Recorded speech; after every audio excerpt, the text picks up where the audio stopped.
Bonjour à tous, bienvenue à notre méditation quotidienne. Nous sommes, comme vous le savez, depuis plusieurs jours dans des textes de l'Ancien Testament et du Nouveau Testament qui nous parlent de la venue de Jésus-Christ dans le monde, c'est-à-dire l'incarnation du Fils de Dieu. C'est Dieu qui revêt une chair humaine qui vient dans la peau d'un bébé pour entreprendre une mission qui va durer 3 ans et qui va aboutir à sa mort et sa résurrection. Quel sens a cette mission? Eh bien, Jésus qui vient mener une vie parfaite, vivre selon les lois et les standards de Dieu tous les jours de sa vie, à tout moment. Jésus qui est qualifié, compétent pour prendre notre place, pour être notre substitut. Lui qui va être puni à notre place parce que nous avions désobéi à Dieu, lui qui va porter tous nos péchés.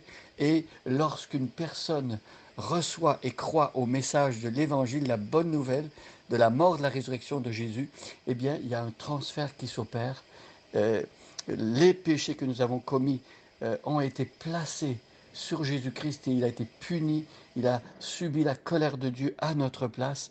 Et quand nous croyons, eh bien, sa justice, sa vie parfaite nous est transférée.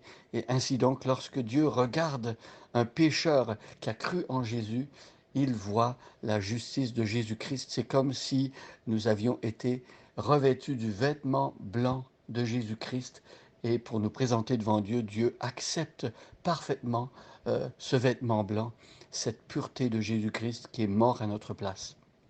Alors Jésus vient comme un être humain, il vient comme un enfant, c'est la belle histoire de Noël.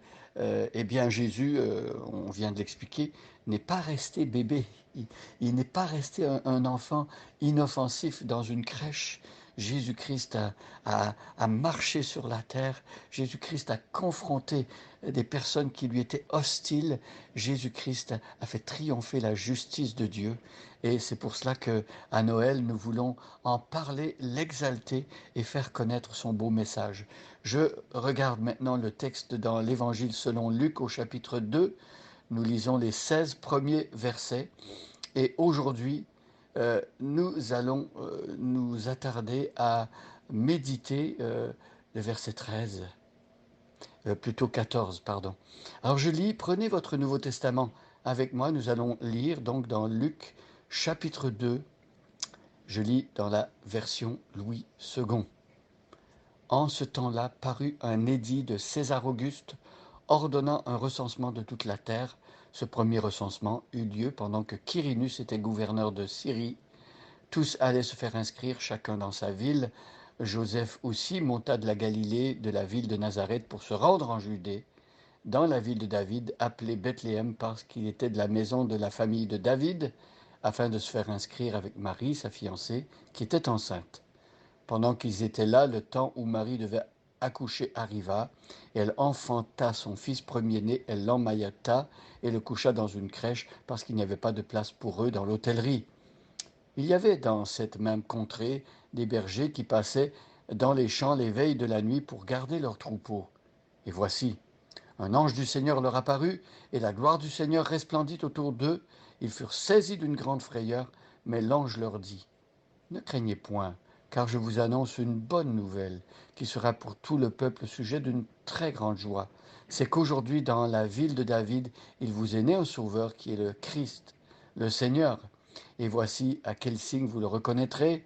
Vous trouverez un enfant emmailloté, couché dans une crèche. Et soudain, il se joignit à l'ange une multitude de l'armée céleste, louant Dieu et disant, gloire à Dieu dans les lieux très hauts, et paix sur la terre parmi les hommes qui l'agréent. Lorsque les anges les eurent quittés pour retourner au ciel, les bergers se dirent les uns aux autres, allons jusqu'à Bethléem et voyons ce qui est arrivé, ce que le Seigneur nous a fait connaître. Ils y allèrent en hâte, et ils trouvèrent Marie et Joseph et le petit enfant couché dans la crèche. Jusqu'ici notre lecture aujourd'hui.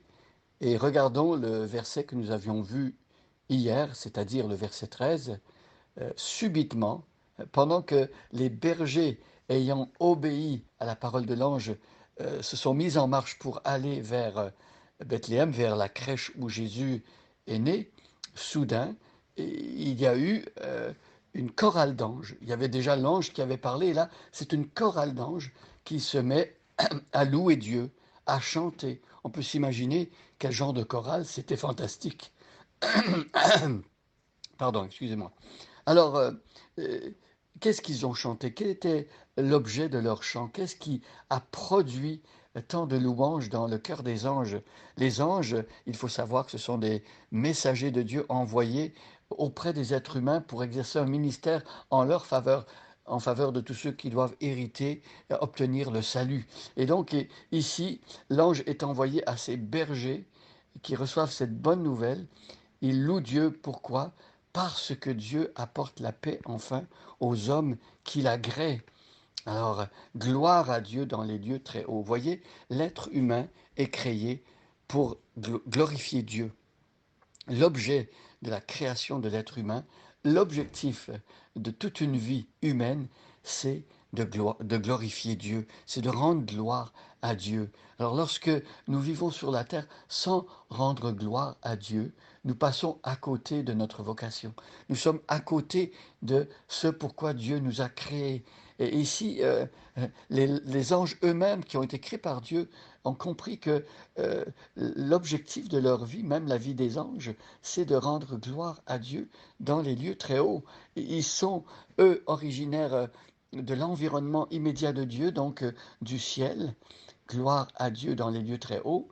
Alors, oui, au ciel, quand Jésus naît, il y a des louanges qui sont offertes à Dieu, mais les louanges ne s'arrêtent pas au ciel. Ça me fait penser au Notre Père, où lorsqu'on dit Notre Père qui es aux cieux, que ton nom soit sanctifié, que ton règne vienne, que ta volonté soit faite sur la terre comme au ciel. L'objectif de Dieu dans son plan, c'est de réunir le ciel et la terre, c'est que les deux soient en accord. Au ciel, Dieu est sans cesse loué et adoré. Et l'objectif de Dieu en envoyant Jésus, c'est que sur la terre, il y ait également des hommes qui apprennent à le connaître, qui le découvrent et qui se mettent également à le louer et l'adorer. J'espère que c'est votre objectif dans la vie. J'espère que vous allez découvrir la grandeur, la majesté, la beauté glorieuse de Jésus-Christ et de Dieu son Père, et que vous allez aussi apprendre à le louer et l'adorer. Et en tout cas, que ce Noël-ci, à quelques jours maintenant de Noël, que vous allez vous arrêter à réfléchir au vrai sens de cette fête et justement tourner votre attention tout entière vers ce bébé de Bethléem qui est le sauveur du monde et Dieu qui l'a envoyé, qui aime les hommes au-delà de tout ce qu'on peut imaginer. Bonne journée à chacun et à chacune et soyez bénis.